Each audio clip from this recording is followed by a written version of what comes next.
Hey everybody, this is that German guy Josh Runquist, and I'm here with Ted from Death Angel, who's going to be doing a main support slot here at First Avenue in Minneapolis, Minnesota, opening for Cavalera Conspiracy. How's it going tonight? Good. How you doing? Doing great. This is actually going to be my first time being able to see you guys. I've been a fan since Killing Season, and I've been waiting for you to be able to see you guys. I know you've been here a few times since then, but I haven't been able to make it, so I'm glad I'm able to this time. I've been Minnesota, St. Paul a couple times. This venue, the last time we were at this venue was, I guess it was in 2011 with Anthrax and Testament. Yeah, that's right. Oh, that would have been a great show to see. It was a fun show. Oh, absolutely. Yeah. So how did this tour come about with Cavalera Conspiracy? Well, actually, we're in the midst of writing a new record right now, and this tour came about. We got offered this tour, and we felt like, let's just do it. We haven't done a U.S. tour in about a year. We've just been, doing one-offs here and there, but we also started writing the new record. We've begun writing the new record. And when this tour came about, we were just like, yeah, man, let's just do it. I mean, come on, Max and Igor together again. And, you got COC playing the whole Blind album in its entirety. It just felt right to do this tour, good package.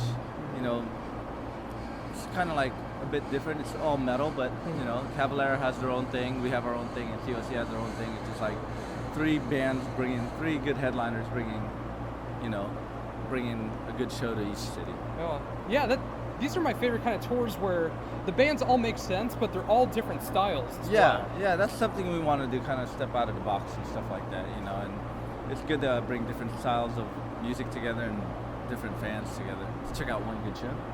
Oh, very much so. And of course, you mentioned that you guys are in the midst of writing a new album. Can you give any details about that yet? Well, there's some songs written, some skeletons. No lyrics yet. We got about 4 skeletons. It's kind of hard to say what it's going to sound like, until the vocals get layered, and, it's kind of hard because I can say something now and it might totally end up being a little different. I can give you a better description when it's recorded, mixed, and mastered. Oh, yeah. It's always going to be, with Death Angel, it's always going to be Death Angel. It's going to be heavy, but it's just going to be Death Angel today.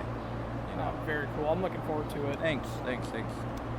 So I'm assuming since it's all in the midst of being written right now, there wouldn't be any new songs on this tour? No, none whatsoever. We kind of want to, as of right now, we kind of want to save it, kind of get that hype, like back in the day, you'd probably hear it on the radio, then go get the record, or basically not hear it at all. I mean, with YouTube nowadays, with people filming on you don't get a good representation of the song. And it never sounds good either. It's always from a cell phone, and you can't even tell what's going on. It's always from a cell phone, and maybe if we decide to play it, it might change later on.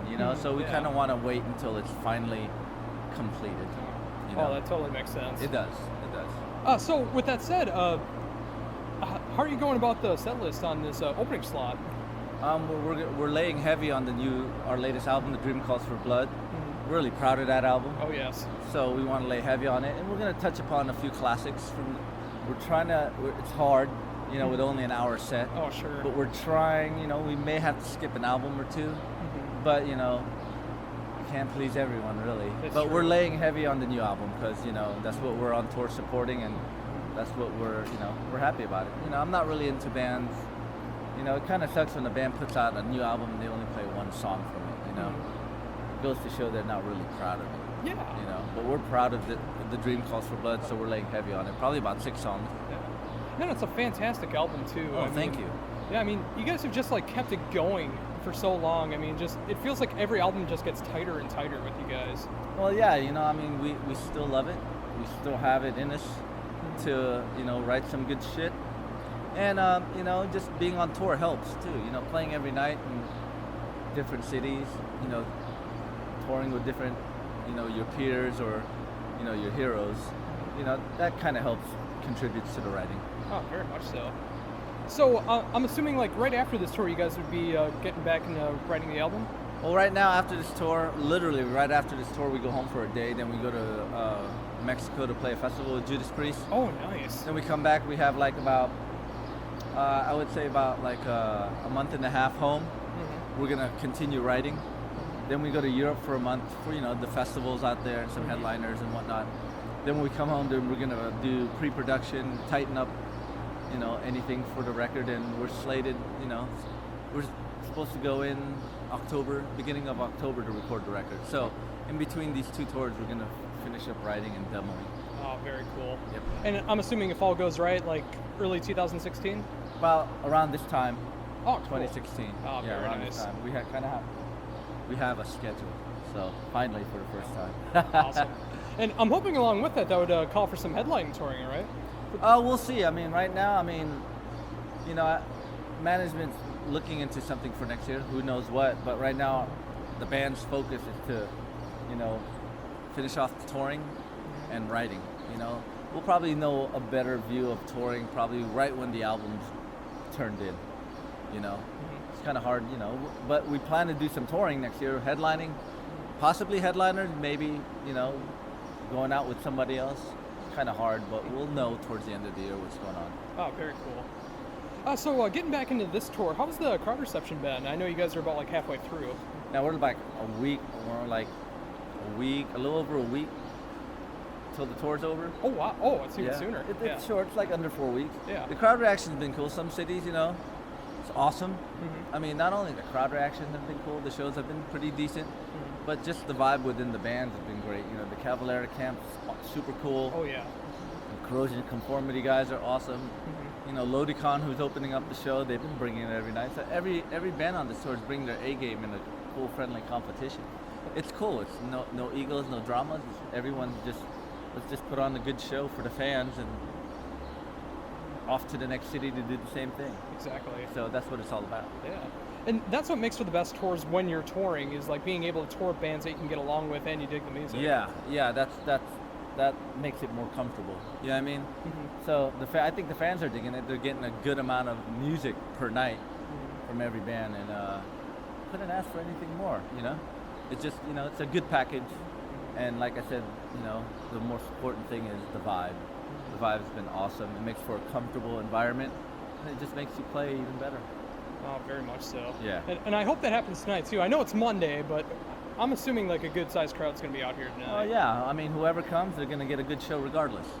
So it doesn't matter if there's 100 people or 1,000 people. Every band's going to put on a good show. Exactly. Yeah. So is there anything that you and the guys are listening to on this tour? Oh man, it's hard. It's hard right now. We're all listening to different shit. Classic metal, non-metal. It just it's across the board. It's kind of hard, because everyone puts it on shuffle, and you can get stuff from like, classic Judas Priest, Van Halen. Then you can get stuff to Gary Newman, new wave, or sometimes crazy stuff like Mark. His iPod's crazy. It can come up with like Mark's iPod's usually the one that's blasted in the bus.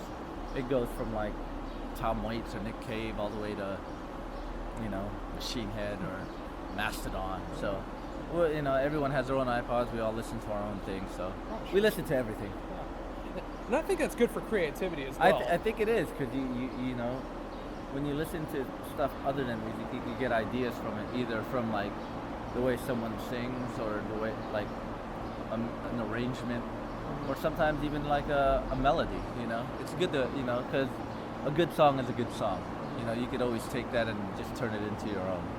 Yeah, it's true. I mean, no matter the genre, I mean, a good song is a good song. A good song is a good song, whether you like it or not. If you're humming it, it's a hook.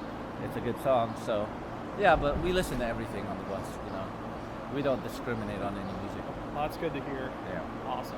Yeah, well, after a night of metal, sometimes we like to go on the bus and play something soothing. Yeah. To kind of like decompress and whatnot. Yeah.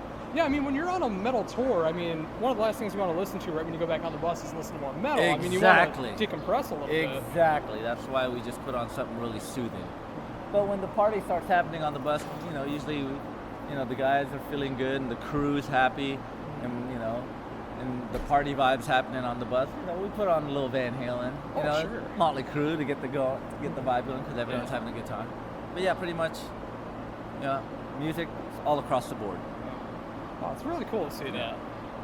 Well, thank you for taking the time to do this interview. I can't wait to finally be able to see you guys, since I've been waiting since 2008 to be able to see you guys. Awesome, so this is going to be cool. Before we wrap things up, is there anything that you'd like to bring up that I've not brought up yet?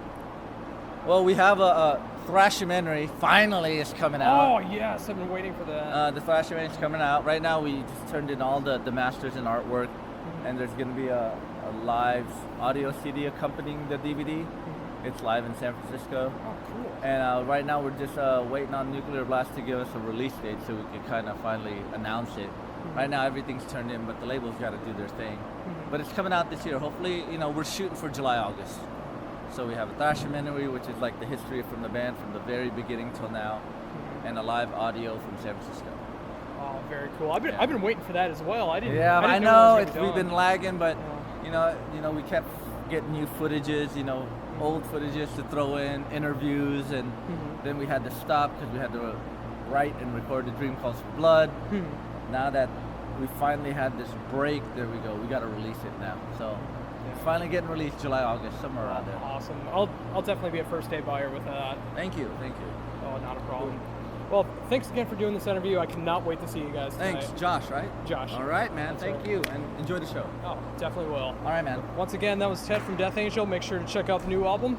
It just came out last year, and look forward to the new album, hopefully sometime early next year. Exactly. This is that drummer guy, Josh Runquist. Thank you.